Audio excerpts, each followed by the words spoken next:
What's up, SNA fans? This Monday Night Raw tonight. It was very interesting and intense at the same time. Well, you're going to see exactly why at the end, why I say intense. But yeah, we're going to talk about Monday Night Raw on March 25th, 2024.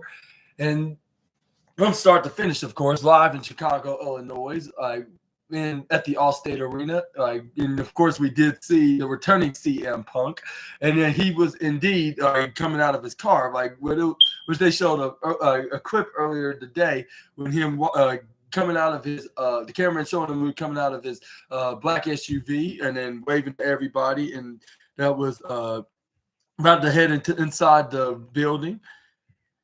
And then this is where they showed recaps about Roman Reigns saying like how you should trust Seth Rollins, and they showed some clips of him mostly showing and advertising about Seth Rollins and Roman Reigns used to be in the Shield, barely showing Dean Ambrose in the picture. Like only time he showed him when they showed Seth Rollins hit Roman Reigns with the steel chair a decade ago.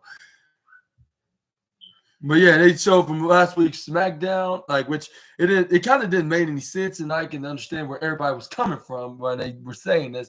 Like it didn't lead up to any promises of them saying that they're not gonna have nobody to back them up. Most likely, with Roman Reigns being a man of his word, along with Cody as well, because they promised it's only gonna be face to face until the end, until. Roman had his cousins Jimmy Uso and Solo Sikoa coming out, but yeah, this is where their brother Jey Uso came for the aid of Cody along with Seth Rollins, which it didn't make any sense whatsoever. But it still was somewhat entertaining to build things up. But maybe they should have stick to them talking on the microphone, and end it with Cody Rhodes. And Cody Rhodes' final words, and then it's where Roman Reigns will walk out of there without shaking Cody's hand. That would have been more better to do it that way. I guess that was most of the reason why the segment was a bit mediocre, if you know what I mean. But anyway, this is where we got Cody Rhodes then enters the ring with his entrance music on. Everybody loves singing along, but it seemed like not that much of Chicago fans were cheering on Cody Rhodes, let alone singing along his song. Only just some hardcore Cody fans and a few casual fans that were singing along Cody Rhodes' theme song. I was like, I hope this means that they're turning on Cody, like earlier today when I heard from a fellow YouTuber, everybody talking negative about Cody on Twitter. Let's hope it's only just the trolls and the marks that's saying it, not the normal fans, and they're always going to be by his side through thick and thin. But anyways, this is where Cody Rhodes then went on the microphone and showed Chicago fans what you want to talk about. And if there was, most of the fans were cheering on. I was like, okay, I guess that's not everybody. I guess those are just the marks on Twitter that just that whine about when they don't get what they want, and they start complaining about it. But that's one thing about The Rock right about the so-called fans being crybabies. But anyways, even though that it's against Cody Rhodes the way he says it, but yeah, he has a point on that at the same time. But anyway. This is where Cody was and this was we're in that, I get it, you fans, we're in that awkward 2 weeks of WrestleMania on the road to WrestleMania. The time for the talk is way over. It's time for action. There's the wagon, and that's the reason why the wagon's in the yard. You know what I mean? And then there's half of the fans that are yeah, absolutely. Which Cody was last week on SmackDown. Even before SmackDown, in this point, the meeting of the round, Roman Reigns, and this is where fans are boo, why you have to bring that fool up? He's not even in the building. And this is where Cody was yeah, I know, but I'm discussing something. I'm trying to make a point on what Roman Reigns is saying. And even on the Pat McAfee show, let's give it to Mr. McAfee right here. Fans are showing, yeah. And this is where Pat McAfee's the Chicago crowd likes me. It's I appreciate this. And then this where he's like, and this where Cody Rhodes was like, and that's not loud enough. We got 15,000 fans here tonight. Let's give it to Pat McAfee. And this where fans were trying, yay. And this is where Cody Rhodes was like, all right, don't overdo it. It's just same old Pat. Like, but what about Michael? There wouldn't be no Pat if there was no Michael Cole. And fans like, yeah, you got. And this is where he's like, give it to Michael Cole here. And this is where fans are cheering on the co-commentator of Pat McAfee. This is where Pat McAfee was even giving them some claps. He's like, yeah. It is where he's like talking about, but I now know what talking about, and that's of course Roman Reigns. And then this where he's like, okay, now listen, you guys. This is fans like we refuse not to listen to anything to do with Roman Reigns. They're booing it. And this is where Cody Rhodes is like, yeah, that's right, Roman freaking Reigns. And this is where fans are booing him out of the building, even though he wasn't in the All-State Arena. This is where, like, when I bet. Like when he's like, when I bet, place a bet and make my promise, I 100% absolutely like keep that promise. I always deliver into that promise. And Cody Rhodes like, there's been some and he's like, and there's some very unique examples I can go down the list, and prove that I made my point. And then he's like, and at a live event, like there was a man that said that can I be his best man at his wedding? And he's like, well, not only I attend the wedding, he's like, and not only you think I didn't went to that wedding? Like, not only I went there, I also paid for the bachelor's party. And then and it's very odd to tell my wife that I'm going to a random man's wedding. Like, it's like Anthony, and it's a random guy named Anthony. Like, and this is where he said his wife Brandy said, like, who the heck's Anthony? And he was like, I don't know, like some guy that I met at one of the live events I went to recently, a couple weeks ago, or even a week. I don't know. Like, I think it was a week ago. Yeah. And then he was like, so yeah, like that's saying something. Like for a guy that didn't even know who the hell this fan was, but I gladly been his best man at his wedding. And this is where Cody Rhodes did, what's his name? Something Hudson. It was.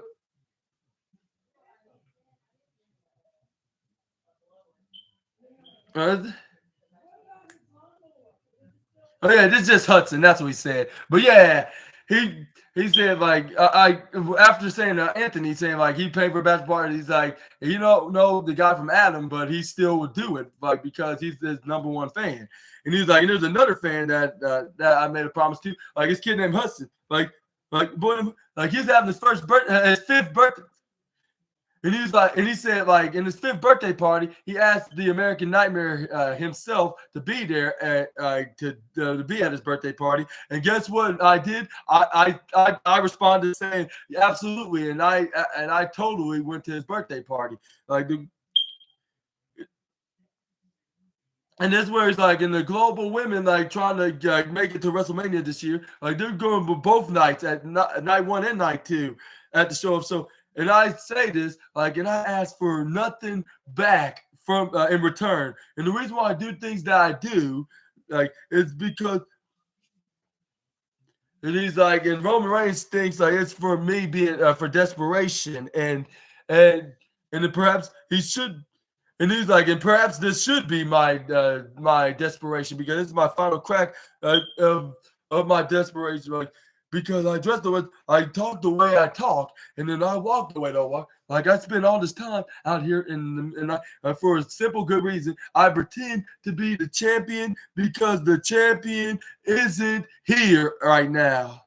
And the fans like, and that's why we want you to be the next undisputed champion. And then this is where Cody Rhodes then added, like, well, I believe trying to what's that? His voice, trying to fix his voice, trying to with him saying like And he's like, and I filled with care, and I filled this ring up, like, with positive attitudes about Roman Reigns. Like, clearly, like, I respect the tribe. Roman Reigns is a man who's the one that screwed me out of the biggest dream I ever had in that night last year at WrestleMania Night 2. And so I do respect Roman Reigns. Please understand this, tribal chief. I hate your guts completely. And then fans were cheering, like, yay, like, tell it like it is, Cody. And then this is where Cody was like, it's totally, like, and again, it's totally okay if you, and he's like, and it's totally okay if you hate me too, because it's clearly my fault. Like that, your cousin cannot have this wank fest of a match that y'all plan on to have. Like it is my fault because I won, and it's also my fault that I won the Royal Rumble as well. And then this is where fans are like, yeah, I guess so. And this is where Cody Rhodes is like, and this is where Cody Rhodes was like, not just once, but only twice that I win the Rumble. Like, don't forget last year, of course. And he's like, we point up that sign, and then we say we're going to main event in WrestleMania. And he's like, and if I learn anything, like from last year, like pointing out that sign, like WrestleMania 39 had a WrestleMania 40, like is like it is where he stops up top. He's like, well, I cannot do it alone, you guys. He's like, I don't ask for nothing back, but I'm not asking for nothing, but I ain't not gonna ask nothing back. And he's like, in April 6th, like then the biggest tag team match of it, like the only person that I need help is the current world heavyweight champion that's gonna be teaming with me on the first night in the main event tag team match against the tribal chief and the final boss, The Rock. Like if we. And then if you fans like that I made promises to, will you ride with me? And then this is where he's like, hell yeah, like all the way, like until our final destination. And this is where he's like, and at April 6th and April 7th, this will be this. And he's like, especially at April 7th, like he said, like if I'm faced Roman Reigns in the main event of the second straight WrestleMania in a row, will you fight? Will you fight? We're gonna leave the building until we get what we are looking for. And this was like, and then while I look at the sign, like I'll you guys look at that sign with me. And then this is where the fans are like, okay. And then this is where they started saying some yeet. They were doing yeet chants, and this is where he said, like, did you hear what I said? Like, I want you to point a sign at with me. And this is where fans like, oh, like, okay, like let's literally do it. This is where they pointed up to the sign. I was like, don't you fans understand what he said? Like, well, at least if you well, I mean, that makes sense because, like, I mean, yeah, at the same, I'll say. I mean, that makes sense, like that he could be metaphorically speaking, but obviously he's really pointing at, they're telling him to point at the sign, and you're going to help him defeat the tribal chief. Well, not physically, but I'll say spiritually, I guess you could say. But before Cody Rhodes can even finish his complete promo sentence, this is where that's where he got interrupted by a theme music coming on saying, "It's just a man," and guess who came out there? It's the final boss himself, The Rock.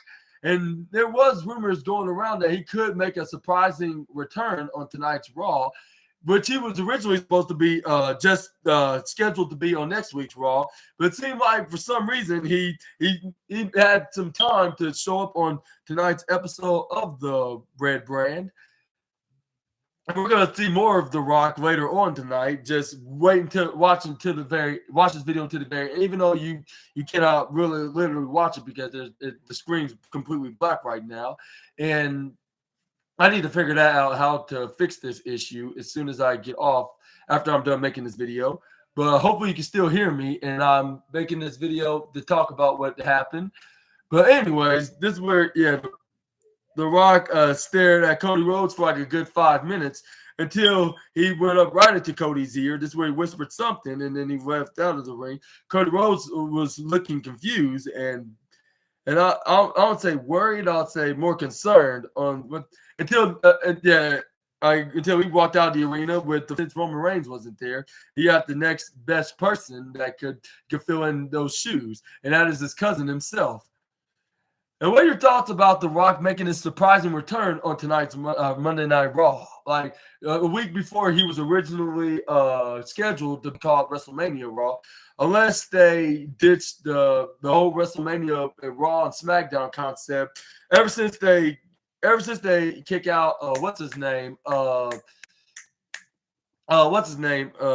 McMahon, but let me know in the comments below. I'll just still continue to call it the Go Home Show. Like, let's hope it stays that way until the end of professional wrestling overall. But anyways, yeah.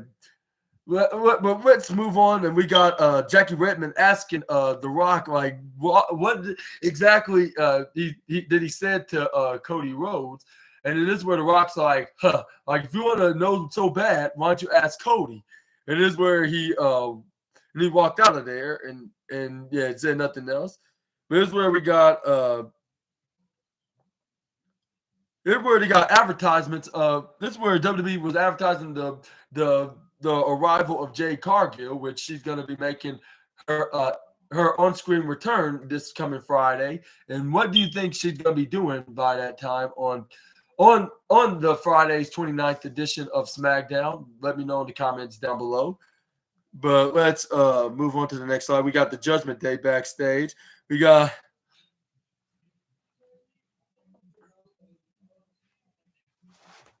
we got the Judgment Day out here. This is where we got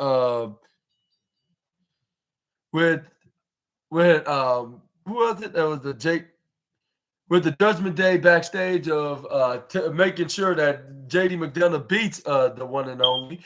And they were like, you better not fail or else there will be consequences, even though they didn't specifically say that. But they said something like similar to that, like they like good luck and you even though you do mean it, you do need it. Like I think there shouldn't be nothing in your way to defeat Ricochet.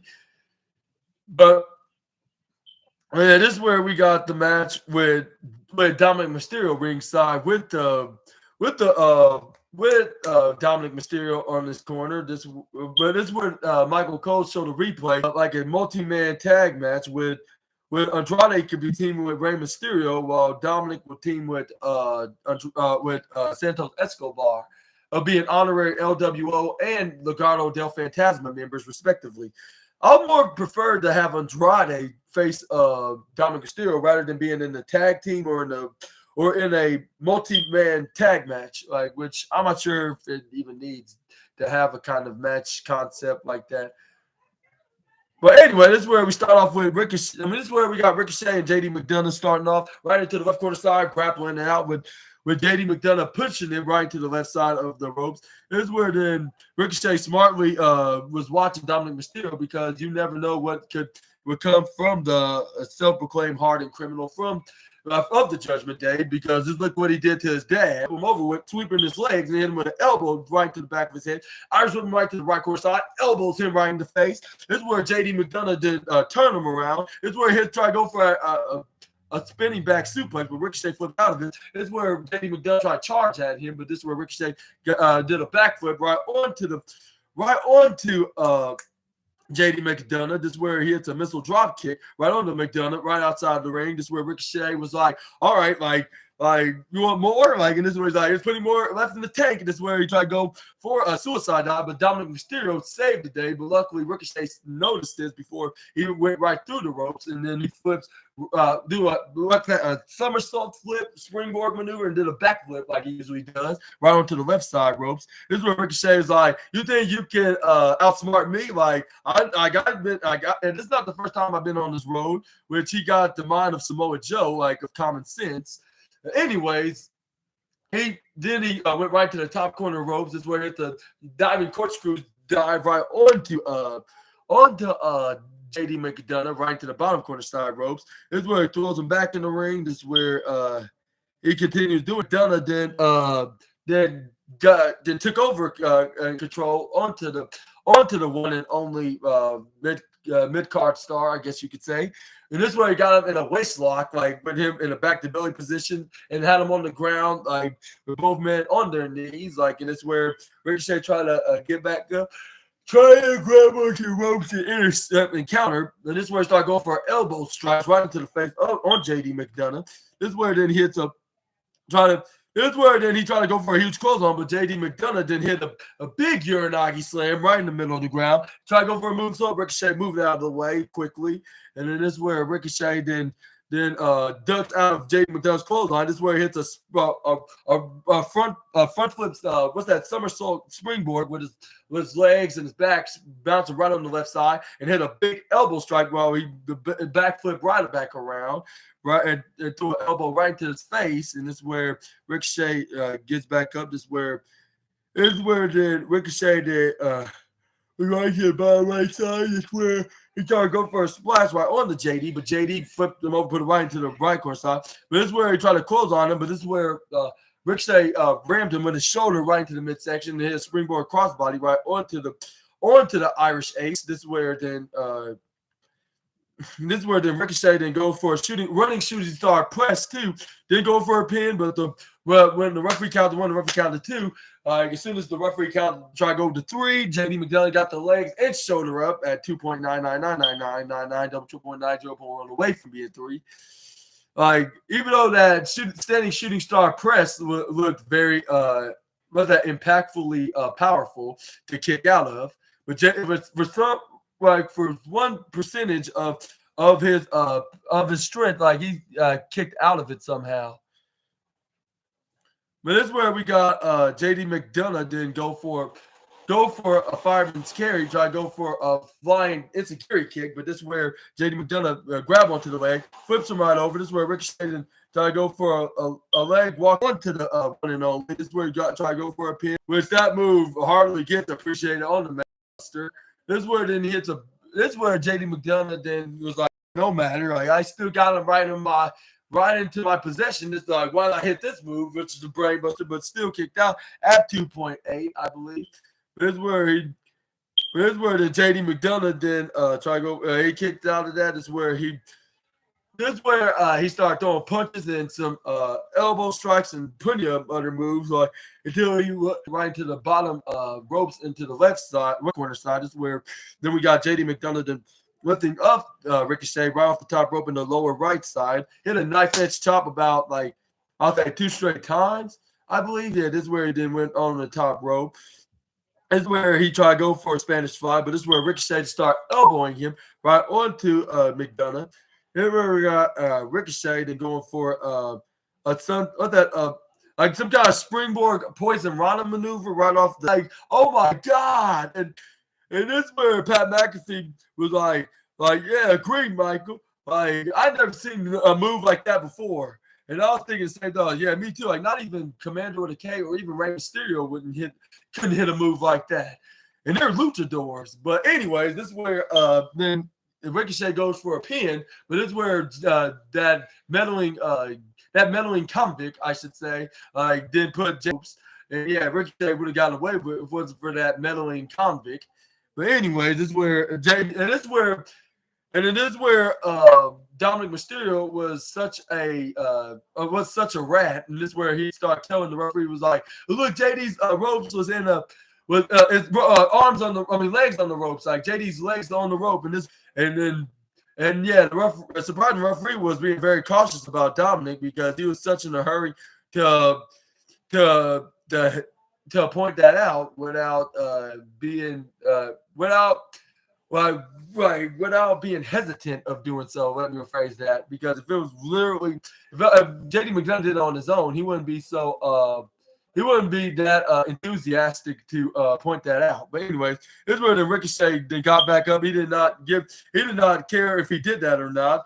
Because he tried to go for a springboard 455 on the left side, which I'm not sure if that was a very smart move to hit, because JD McDonough hits the knees up right into the midsection. He got him in the small package. But Ricochet kicks out at 2.7, making sure that he does not get the 3 count. This is where we got JD McDonough try to go back and try to this is where we got JD McDonough did hit. This is where the JD McDonough hits a huge sit-out power bomb. It was very powerful, like something that we need to see more about power bombs these days, and be more of a signature finisher rather than just a throwaway move. But yeah, Ricochet kicks out again at 2.99999999999, and then nothing was not putting away Ricochet. And yeah, and I forget to say this was the champion again, the way he was fighting. Like if he was a mid-card, I mean, you don't have to be a champion just to be looking relevant, but you get what I'm trying to say. I'm just trying to come up with a best case of scenario and an analogy, like on how this match was. Like it looked like if they were fighting for at least for a mid-card championship or even a number one contender spot, but it was just a normal opener match like for tonight's Raw. But anyway, this is where JD McDonough just started kneeing him right into the face when he had his left arm pulling it. What's that suplex? But this is where Ricochet counters into a Canadian destroyer right like 7 feet in the air when Michael Cole's like, what the hell was that? Like, what is up with Ricochet and these unreal moves? I guess that's true. They call him the one and only. Like how the hell he did that? This is where we got enough for 630 or the Too Fast, Too Furious, shooting star press. And then this is where Dominic Mysterio was like, oh no, you're not gonna do that to my boy JD. Like, yeah, like you, like not if I have anything have anything to help about with my boy JD. And this is where the referee's like get your ass down. That's what the referee was telling him, and this was like, okay. And this is where he pretended he accidentally shook the ropes, but we all know he purposely did that just to get on our nerves and along with Ricochet. And this is where when Ricochet was stumbling right off the top rope, once he shake the ropes, this is where Ricochet then landed right onto his jewels, right onto the top rope pole, the turnbuckle pole. And then I was thinking to myself, like, it seemed like if him and Samantha Irvin was planning on Samantha Irvin trying to start a family with Ricochet with her being pregnant, unless she's already, but I'm not sure if she is. Otherwise, she wouldn't be Raw roster. But anyways, yeah, it seemed like they won't be having a family anytime soon. Like, just give him about 2 weeks for him to recover from that. But anyways, this is where we got this is where then the referee was like, hey, I saw that. Like, I know what you were trying to do. And then I'm like, no, it was all just a misunderstanding, on accident. Like, how you can accidentally grab onto the middle ropes? And he's like, that's it. I have enough of this. Like your history. Like, get back into the locker room. You're ejected. And this is where fans were cheering on. They're like, yeah. And then including Michael Cole, like you would always do, because he hates Dominic Mysterio in his guts, because ever since he betrayed his father, and then Michael Cole's a massive fan of Rey Mysterio, so of course he's gonna take his side. And he was like, "Get your punk ass out of here." Well, he didn't say punk, but he's like, "Yeah." But you get what he said. But this is where the JD McDonough then saw Ricochet was in a vulnerable position. This is where JD McDonough tried to take advantage, tried to go for a top rope Spanish fly, but I guess he was double cursed because this was the second attempt of getting hurt. I mean, not hurt. I mean, yeah, getting denied by Ricochet when he tried to go for a top rope Spanish fly. I would say double cursed, more likely double whammy cursed. I'll say, because if you fail the second time and third time, that's called the double whammy curse of no charm of the third shooting star press right onto JD McDonough with him still standing in the air. I was like, how did he do? And to be honest, I don't think I ever seen nobody hit this move, not even Evan Bourne. I mean, even though he did hit the airborne, but like when Randy Orton got up, but that's when Randy Orton called him and did the most meme sensational error, which started the whole RKO out of nowhere trend, of course. But yeah, that's the only guy I've seen that tried to attempt to do that, but nobody actually successfully attempt to do that while their opponent's still standing. Like, maybe I did play this like on SmackDown versus Raw or WWE 2K when a wrestler hit a shooting star press, this or not. But yeah, this was a pretty good match, and this is why he's getting the third match of the night, which Sami Zayn and Big Bronson Reed going second place. I mean, I'm about to say third place though. Ricochet and JD McDonough was third. And I'll say number one, I definitely got to give to my boy Main Event Jay, and then Shinsuke Nakamura. But I want to give a huge congratulations to the one and only of getting a satisfying ending, match winning, this continues with the one and only capturing wins besides the Judgment Day, of course. But let's hope JD McDonough can recover from such a loss like this, because even for Ricochet needing this win more than the Irish Ace, like Irish Ace still don't deserve the stuff for picking L's here. Like he could possibly be the next, I'll say, mid-card star to win the most prestigious mid-card championships. Obviously, the United States Intercontinental Championship, which that's the only two titles in the main roster. But anyways, this is where we got CM Punk heading out to the ring, like and say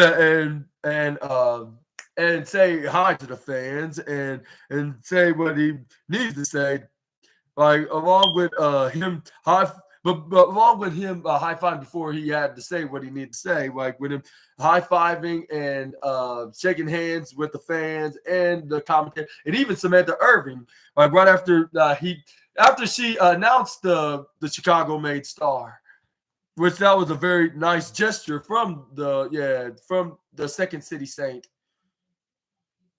This is where CM Punk then.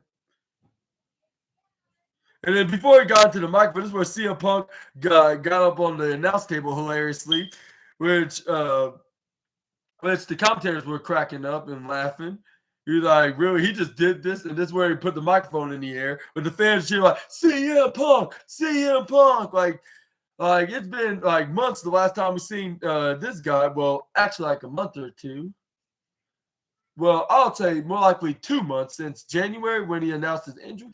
Or what's like afterwards, after like in the middle of February. Either way, it's been like a month or two the last time he'd been on WWE television, and hopefully it'll be soon when the next time we see him, which it might be like when it comes to WrestleMania, which is less than 2 weeks away. This is where CM Punk like, hi my people here, like glad y'all can make it in my home city of Chicago. Like and everybody and this is where he was like, and everybody's asking CM Punk if he's gonna be at WrestleMania. Like the short answer is absolutely yes. Like whether I'm injured or not, I'm gonna be showing up at WrestleMania.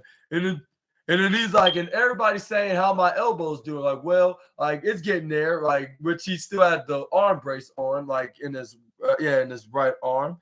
And he's like, well, it's not 100%, like, but it's still getting there. Like I'm like it's a slow process, but we're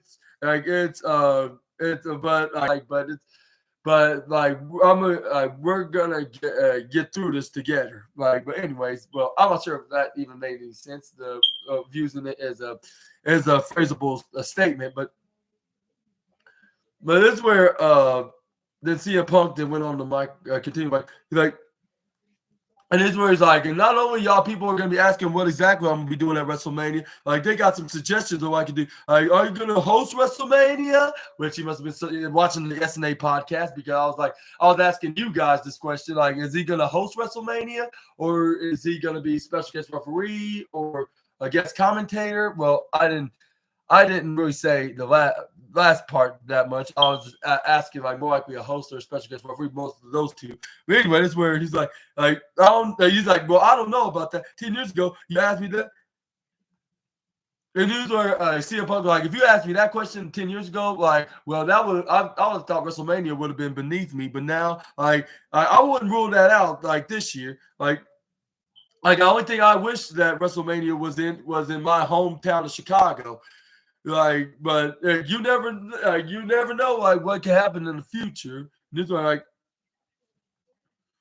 he's like, and this is where he said like, and he's like, there's some people that's telling me that I'm really great on the microphone, and why not go on commentary? And this is where he's like, you know, like. It is, and this is where CM Punk was like, and there's others that said like, why I should fill in the spot of being the referee at WrestleMania. And I was thinking, all right, but But like, even if I was a special guest referee, like who is that going to be calling the action? Like, will it be a particular title match, or will it be like the most important? Like, I don't know. Like,